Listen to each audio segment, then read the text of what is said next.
Halo, kembali lagi dengan kelompok kami. Baiklah, pada saat ini kami akan menjelaskan materi tentang inventory. Jadi, pengertian inventory atau persediaan merupakan istilah yang dipakai untuk merujuk pada barang-barang milik perusahaan yang dikelola dengan tujuan untuk dijual kembali. Next. Jadi ada dua langkah penting dalam pelaporan persediaan pada akhir periode akuntansi, itu adalah klasifikasi persediaan berdasarkan tingkat kelengkapannya dan penentuan jumlah persediaan. Jadi yang pertama ada mengklasifikasikan inventaris atau persediaan. Jadi bagaimana sebuah perusahaan mengklasifikasikan persediaannya tergantung pada apakah perusahaan tersebut merupakan pedagang atau pabrikan. Nah, dalam perusahaan dagang, seperti yang sudah dijelaskan pada bab 5 sebelumnya, persediaan itu terdiri dari banyak item yang berbeda. Misalnya, di toko kelontong, barang-barang kaleng, produk susu, daging, dan hasil bumi hanyalah beberapa dari barang inventaris yang ada. Barang-barang ini memiliki dua karakteristik umum. Yang pertama itu dimiliki oleh perusahaan, dan yang kedua dalam bentuk siap untuk dijual kepada pelanggan dalam kegiatan bisnis biasa. Next, jadi yang kedua menentukan kuantitas inventaris atau jumlah persediaan. Jadi semua perusahaan perlu menentukan jumlah persediaan pada akhir periode akuntansi. Jika menggunakan sistem perpetual, perusahaan melakukan inventarisasi fisik karena dua alasan. Yang pertama untuk memeriksa keakuratan catatan inventaris perpetual mereka, dan yang kedua untuk mengetahui jumlah persediaan yang hilang karena bahan baku yang terbuang, shoplifting, atau pencurian oleh karyawan. Nah, perusahaan yang menggunakan sistem persediaan periodik mengambil persediaan fisik untuk dua tujuan yang berbeda, yaitu tujuan yang pertama menentukan persediaan yang ada pada tanggal laporan posisi keuangan, dan kedua untuk menentukan harga pokok penjualan untuk periode tersebut. Nah, menentukan jumlah persediaan melibatkan dua langkah. Langkah yang pertama mengambil persediaan fisik barang di tangan, dan langkah yang kedua menentukan kepemilikan barang. Jadi sekian dari penjelasan saya, selanjutnya akan dibawakan oleh teman-teman saya. Terima kasih. Pembahasan selanjutnya, menghitung persediaan. Dalam istilah akuntansi PSAK di Indonesia, kita mengenal dua metode dalam menghitung persediaan barang dagangan, yaitu yang pertama, metode periodik atau periodic system, dan metode perpetual atau perpetual system. Masing-masing metode memiliki karakteristik masing-masing atau tersendiri dalam menghitung nilai persediaan yang ada di gudang. Metode periodik dan perpetual ini sama-sama berfungsi untuk menghitung nilai persediaan dari suatu barang yang ada di dalam gudang perusahaan. Perbedaan antara dua metode ini terdapat pada cara menghitung HPP barang tersebut, di mana metode periodik tidak mencatat HPP langsung saat terjadi aktivitas keluar masuk barang atau transaksi penjualan, melainkan akan mencatat HPP di akhir periode penjualan. Sedangkan metode perpetual melakukan pencatatan atau menghitung HPP langsung ketika terjadinya aktivitas keluar masuk barang atau transaksi penjualan. Kedua metode tersebut masing-masing memiliki keunggulan. Yang pertama, metode periodik. Pencatatannya dilakukan pada akhir periode penjualan. Jadi, persediaan barang tidak langsung dicatat saat terjadi transaksi sehingga lebih cepat dan ringkas dalam membukukan penjualan. Metode periodik juga disebut sebagai metode fisik karena pencatatannya dilakukan dengan cara mengecek langsung persediaan barang dagang dan dilakukan nanti di akhir periode yang ditentukan perusahaan. Yang kedua, metode perpetual. Pencatatan dilakukan di setiap terjadinya transaksi keluar masuk barang sehingga kita bisa mengetahui posisi nilai persediaan ataupun HPP kapan saja.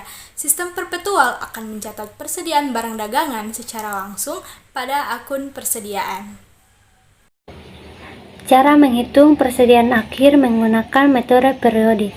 Untuk menghitung persediaan akhir menggunakan metode periodik terdiri dari beberapa jenis, yaitu yang pertama metode FIFO atau Fridge in Fridge out merupakan metode penilaian persediaan barang dagang, di mana barang dagang yang pertama masuk menjadi barang yang pertama keluar. Untuk menghitung harga pokok penjualan digunakan harga per unit barang yang masuk terlebih dahulu. Dan untuk menghitung nilai persediaan barang dihitung dengan mengalihkan barang yang masih tersedia dengan harga per unit barang. Dan yang kedua ada metode LIFO. Metode LIFO atau Let's in Fridge out ialah metode penilaian persediaan barang dagang, di mana barang dagang yang terakhir masuk menjadi barang yang terlebih dahulu keluar. Untuk menghitung harga pokok penjualan dengan menggunakan harga pokok barang yang masuk terakhir terlebih dahulu. Sedangkan untuk menghitung nilai persediaan barang dagang dengan mengalihkan barang yang masih tersedia dengan harga persatuan. Dan yang ketiga ada metode average atau rata-rata, yaitu metode penentuan persediaan berdasarkan ketentuan dari perhitungan harga pokok rata-rata per unit dikalikan dengan jumlah unit persediaan. Nilai persediaannya dihitung berdasarkan harga rata-rata selama periode tertentu. Untuk sistem periodik digunakan dua jenis metode, average atau rata-rata, yaitu yang pertama metode rata-rata sederhana dan yang kedua metode rata-rata tertimbang. Berikut ini contoh soal tentang metode penilaian persediaan pada sistem periodik. Perusahaan mencatat persediaan barang dagang dengan metode periodik.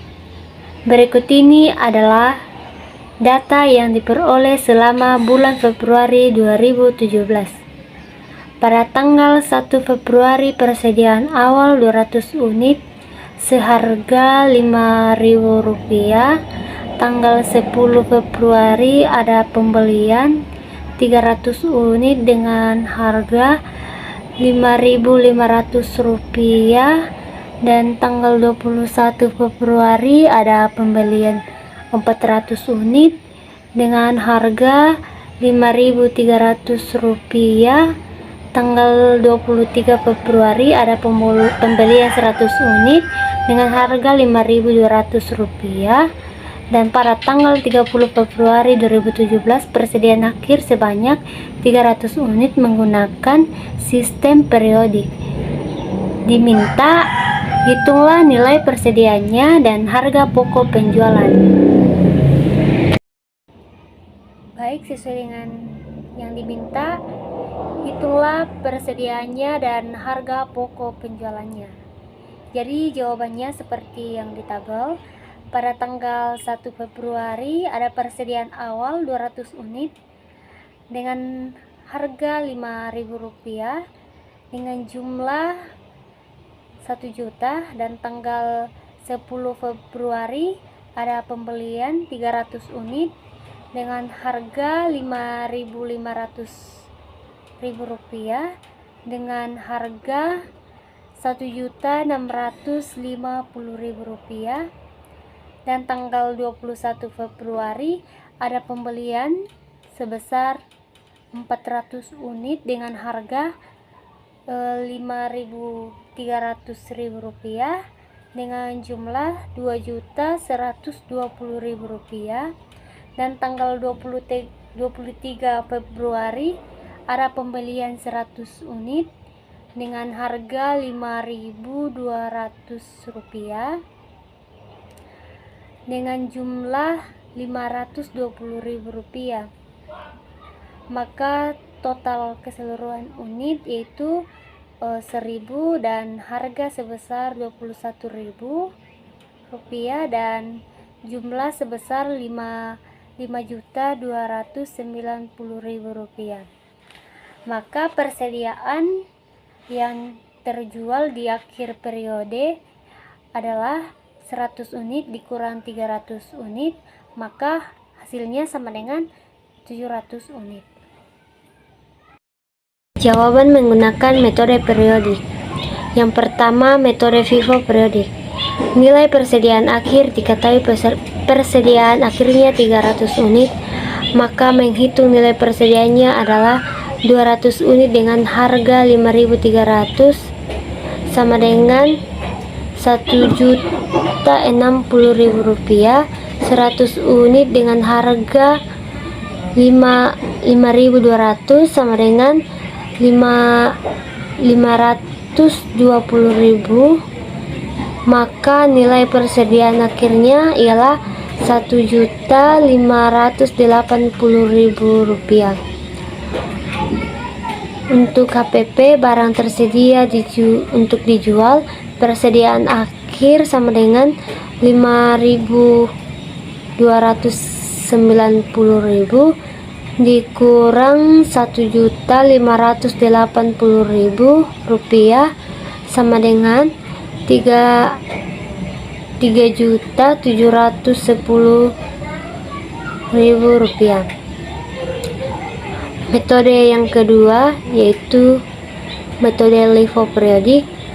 Nilai persediaan akhir diketahui persediaan akhirnya 300 unit, maka menghitung nilai persediaannya adalah 100 unit dikali Rp5.500 sama dengan Rp550.000. 200 unit dengan harga Rp5.000 sama dengan 1 juta, maka nilai persediaan akhirnya ialah Rp1.550.000.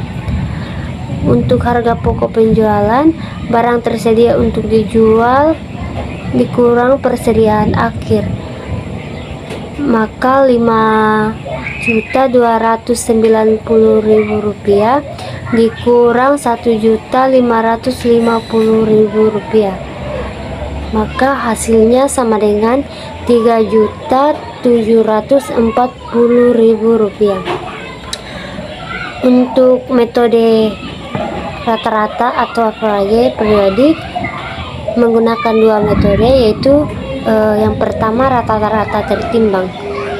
Jika nilai persediaan akhir itu sama dengan 300 unit dikali dengan Rp5.290.000 dibagi 1000, maka 300 kali Rp5.290 sama dengan Rp1.587.000.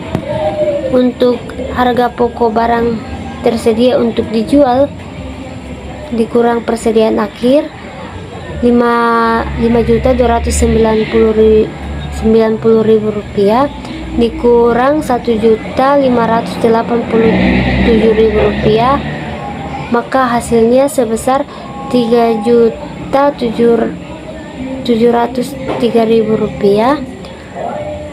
Untuk menghitung rata-rata sederhana, nilai jika diketahui nilai persediaan akhir sama dengan 300 unit dikali 21.000 dibagi 4, maka 300 dikali Rp5.250 sama dengan Rp1.575.000. Untuk HPP barang tersedia untuk dijual dikurang persediaan akhir, maka Rp5.290.000 dikurang Rp1.575.000. Hasilnya itu sama dengan Rp3.715.000.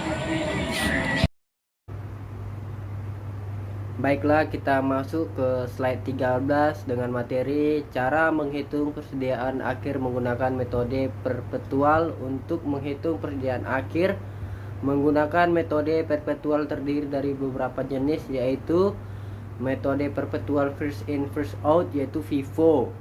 Metode masuk pertama keluar pertama atau bisa dibilang FIFO mengasumsikan bahwa barang yang paling awal dibeli adalah yang pertama dijual. Oleh karena itu, biaya barang yang paling awal dibeli adalah yang pertama kali diakui dalam menentukan harga pokok penjualan. Metode yang kedua adalah perpetual average cost. Metode biaya rata-rata atau average cost dalam sistem persediaan perpetual disebut metode rata-rata bergerak. Dengan metode ini, perusahaan menghitung rata-rata baru setelah setiap pembelian dengan membagi harga pokok barang yang tersedia untuk dijual dengan unit yang ada biaya rata-rata, kemudian diterapkan satu unit yang terjual untuk menentukan harga pokok penjualan, 2 unit yang tersisa untuk menentukan jumlah persediaan akhir. Metode yang ketiga, metode perpetual last in first out LIFO. Metode masuk terakhir keluar pertama mengasumsikan bahwa barang yang terakhir dibeli adalah yang pertama dijual. Berdasarkan metode LIFO, biaya barang terakhir yang dibeli adalah yang pertama kali diakui dalam menentukan harga pokok penjualan. Tetapi berdasarkan IFRS, LIFO tidak diizinkan untuk tujuan pelaporan keuangan. Dalam melarang LIFO, IASB mencatat bahwa penggunaan LIFO menghasilkan persediaan yang diakui dalam laporan posisi keuangan dalam jumlah yang sedikit berhubungan dengan tingkat biaya persediaan saat ini.